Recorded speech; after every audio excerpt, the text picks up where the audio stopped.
LPG CNG टाकी testing check होत असलेले झेरॉक्सवर वाहन पासिंग करणे व परवाना बदल करणे इत्यादी प्रकारातील अधिकारी यांना निलंबित करण्याची मागणी शिवसेना उद्धव बाळासाहेब ठाकरे महाराष्ट्र वाहतूक सेनेच्या वतीने प्रादेशिक परिवहन अधिकारी यांना निवेदनामार्फत करण्यात आली। याबाबत सविस्तर माहिती जिल्हा प्रमुख सलीम खामगावकर यांनी माध्यमांद्वारे बोलताना दिली।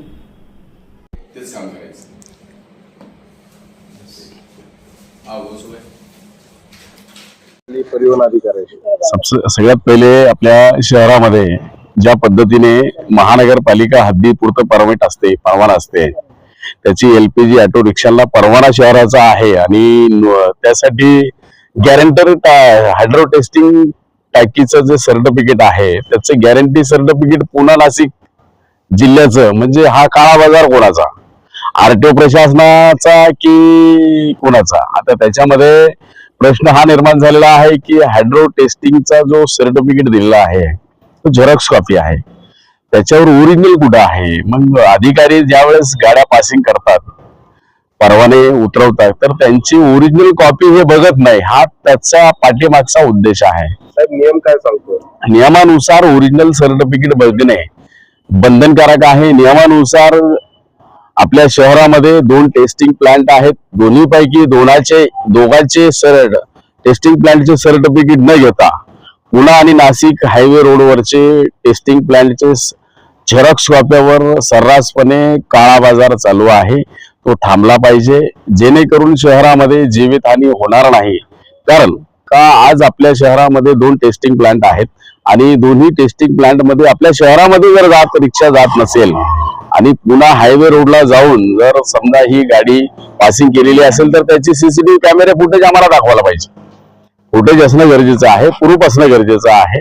आणि आजच्या घडीला आरटीओ ऑफिस मध्ये जो जी फॉर्मचं नाव चालू आहे, जी फॉर्म आपल्याला सुद्धा माहिती आहे, हा काळा बाजार जी फॉर्मच्या गोंधळामधून झालेला आहे। आम्ही विधाऊट आरोप करत नाहीये, आमच्याकडे त्या सर्टिफिकेटची कॉपी आहे, प्रत आहे, कोणत्या दिवशी गाडी पासिंग झाली असा एकच गाडीचा विषय नाहीये। कमीत कमी आजपर्यंत ह्या श्रीहरी हायड्रो टेस्टिंग प्लॅनच्या माध्यमातून कमीत कमी 2 ते 2.5 हजार गाड्यांचे आमच्याकडे याची माहिती आलेली आहे। शहरामध्ये आज वादग्रस्त निर्माण होऊ शकते, कारण की आजपर्यंत टेस्टिंग प्लांटच्या माध्यमातून अपघात झालेला नाही। येत्या कदाचित आमचे जिल्हा कार्याध्यक्ष सर्व कॅप्टन साहेब यांनी सांगितलंय की अनर्थ जर झाला तर याला जबाबदार कोण? नियमानुसार प्रत्येक जिल्ह्याला टेस्टिंग प्लॅन दिलेला आहे, 100% दिलेला आहे प्रत्येक जिल्ह्याला। नगरला नाहीये, परंतु आपल्या शहरामधून नगरला जातात, बीडला नाहीये, बीडला आपल्या शहरामधून जातात, परंतु आपल्या शहरामध्ये 2 टेस्टिंग प्लांट आहेत, एक नव्हे तर 2 आहे। आणि आज आम्ही या प्रशासनाचा जे काळा बाजार चालू आहे, आता हे वरिष्ठांच्या कानावर घातलेला आहे। वरिष्ठांनी आश्वासन दिलेलं आहे की आम्ही इथून पुढे चौकशी करू, ज्या संबंधित अधिकारी असतील त्यांच्यावर कायदेशीर कारवाई करू। आम्ही मागणी केलेली आहे की गुन्हा दाखल झाला पाहिजे, जेणेकरून हा काळा बाजार थांबेल। साहेब, आरटीओ एजंट, आरटीओ मधील काही कर्मचारी असतील आणि एजंट असेल, यांच्या संगमतीने हा प्रकार चालू आहे असा आपला आरोप आहे। 100% आम्ही तसं पत्रामध्ये लिहून दिलेलं आहे की आरटीओ आणि एजंटच्या माध्यमातून संगनमताने हा काळा बाजार चालू आहे, तो थांबला पाहिजे।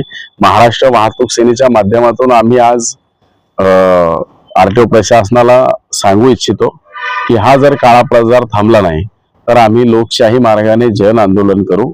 सर्वस्वी जबाबदारी आरटीओ प्रशासनाची व पोलीस प्रशासनाची राहील।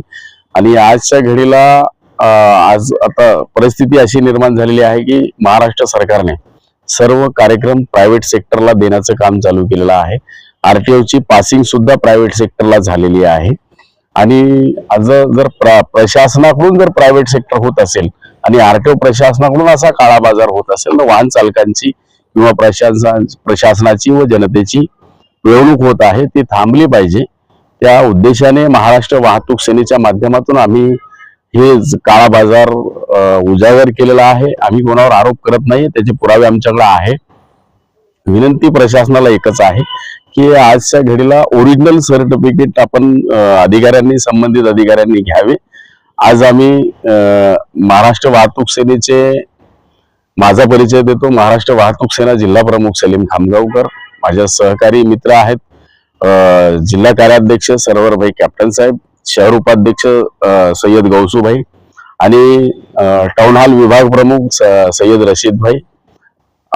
आज आम्ही सर्वांनी फक्त 4 पदाधिकाऱ्यांनी येऊन याच्यावर सरकारला चेतावणी देण्याचं काम केलेलं आहे. उद्या 4000 येतील याची दक्षता प्रशासनाने घ्यावी हीच अपेक्षा.